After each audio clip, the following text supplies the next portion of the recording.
American forces killed 11 people after striking 3 alleged drug smuggling boats in the Caribbean Sea and the Eastern Pacific, marking one of the deadliest days so far in the Trump administration's maritime campaign.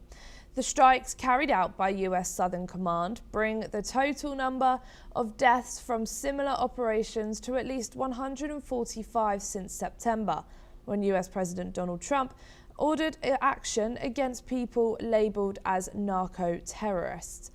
The military says intelligence confirmed the boats were operating along known drug trafficking routes, adding that no US forces were hurt. However, rights groups, including the Washington Office on Latin America, have questioned the legality of the strikes, warning they could amount to the extrajudicial killings without due process. The operations come amid heightened US military activity in Latin America waters and continue to draw sharp international security. We are now being joined by retired Major General Sudhakar Ji, who's a senior geopolitical and strategic defence expert, joining us from Jaipur. Thank you so much for joining us here today on NewsX World. So the US military says it targeted 3 boats it believed were involved in the drug trafficking route, killing 11 people. How do we assess the evidence and intelligence used to justify these lethal strikes? Good morning, Ellie. Thank you for inviting me for your show. Simply, there is no way to justify. It's highly illegal. It doesn't have any evidence. Even if they have some presumptions, do you kill people based on the presumptions? That is where the international rule of law comes into question. So I'm afraid I also would join NewsX World channel to call it out that this mindless killing of people without any evidence based on the premise that they are terrorists. Were they armed? Have they fired at any innocent civilians? Have they perpetrated any kind of crime except for the presumption that they are drug traffickers? Drug traffickers also is based on some intelligence which the American agencies have harnessed, or they have accumulated or collated from the environment, which is not known to the open society and open sources. Therefore, there is a big question. Back to Eli. The strikes are part of a broader campaign against alleged narco-terrorists, but critics argue this raises serious legal and ethical questions. Should the US be using military force in this way in international waters? Absolutely not. Absolutely not. I don't know, but because day before yesterday, I suppose the Secretary of State Marco Rubio addressed very high dignitaries in Munich in the conference. He spoke about neo-imperialism. Is this what the world drifting into in 21st century? That is, and is this world supposed to be supported by such kind of killing of innocent people without any evidence, just purely based on imagination or the inputs which they have, the world doesn't know? So in my opinion, it is highly incorrect, and the rule of law as relevant and applicable in the world order today, despite the geopolitical churn and unpredictability and uncertainty, and I still feel that some agency in the world, the entire world, has to get together collectively. They have to raise the question, because this cannot go on. And if you allow me further, to me it appears that this is a kind of a method to distract the domestic pressures which are building up on Donald Trump. One is towards Iran, the second one is here, third one is not moving making any headway towards Ukraine.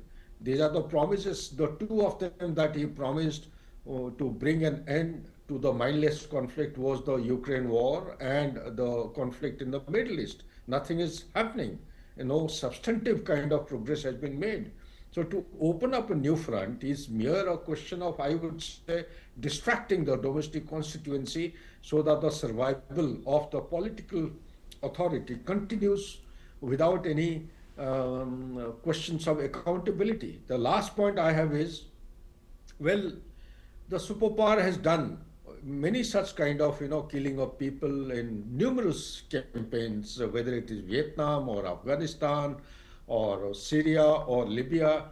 So then, does the world close its eyes to such kind of killing of innocent people without any sufficient evidence? When are we going to raise voice against injustice being meted out in 21st century? Is this the new imperialism that one is talking of and aiming for? Certainly the answer is no. And therefore, does it mean that the whole world order is to accept this new normal as a way of life? Again, the answer is no. Then what is it that logically one should be doing? One should be collectively calling it out and voice a concern and bring this mindless killing of people in the Caribbean Sea to an end, or hold United States accountable in the apex organization of United Nations Security Council or in the General Assembly or in some form. And media also has to play a very important role. I am afraid the Western media is not taking serious cognizance of the entire issue. Back to you, Ellie. And with at least 145 lives lost in similar operations since late 2025, how should international law and human rights considerations shape responses to transnational crime like drug smuggling, especially when this level of military action causes civilian casualties? United States is the primary agency which went on to create, after the collapse of League of Nations, an organization called as United Nations General Assembly and the Security Council. And along with that, at different timelines, multiple global organizations came into existence. And the last one, if I respect my memory, was the World Trade Organization, 1997 or so, close to that timeline. Now, amongst all these, the International Court of Justice also came into existence. Without superpower's support and initiative, this couldn't have come into existence. The Human Rights Organization. What are these organizations doing? Aren't they actually seized with this situation? They are the ones who have to hold the USA accountable. And towards that end, the media also has to play a very important role. With regard to the brilliant question which you have asked, how do you pinpoint? Well, what more do you expect or want to pinpoint not an allegation or serious offense against the humanity?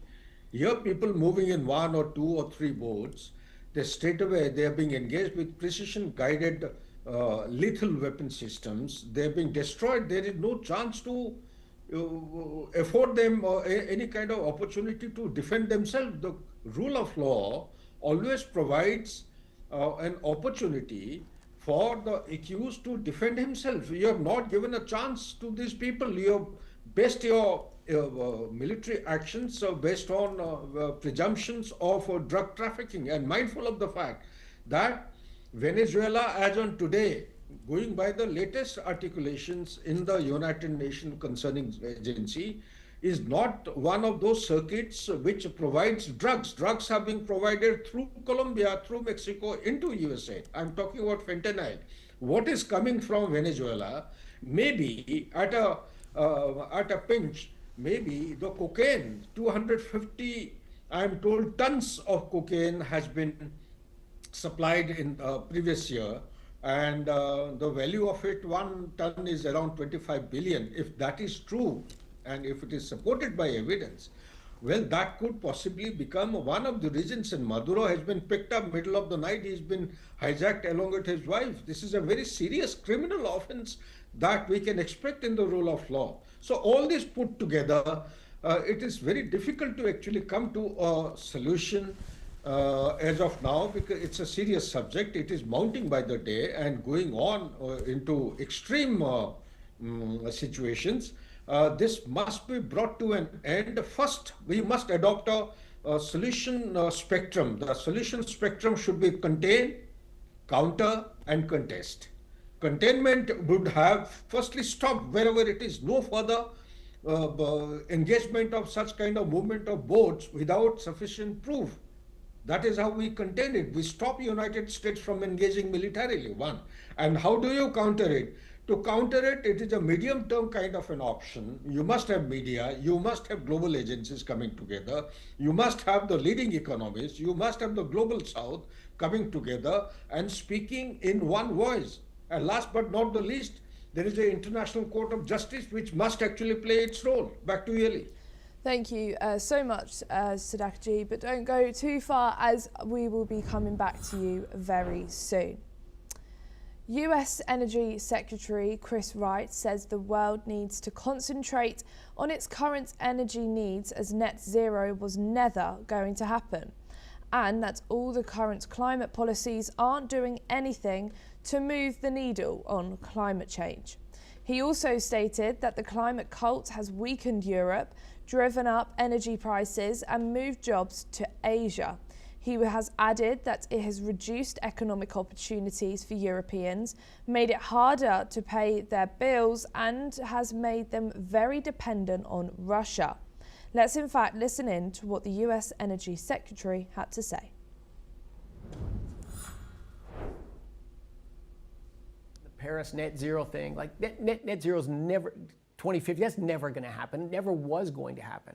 But it's been a program to grow the role of the government, to make energy more expensive and send the industry out of Europe over to Asia. That's a crazy policy. Yeah, so globally, over the last century, we've increased atmospheric CO2 concentration by about 50%.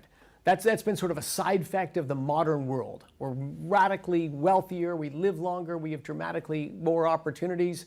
And the world is getting a little bit warmer. CO2 emissions contribute. Energy makes people's lives better. And sort of the experiment the last 17 years, I think rightfully called the climate cult, has just driven up the price of energy. Europe as a whole produces less energy today than it did 17 years ago, and prices are dramatically higher. It's just moved jobs overseas to Asia. It's reduced economic opportunities for Europeans. It's made it harder to pay their bills. It made them very dependent on Russia. We want a strong, powerful, industrial, wealthy, prosperous Europe. A panel of independent experts appointed by the United Nations Human Rights Council has stated that millions of files related to the late sex offender Jeffrey Epstein suggest the existence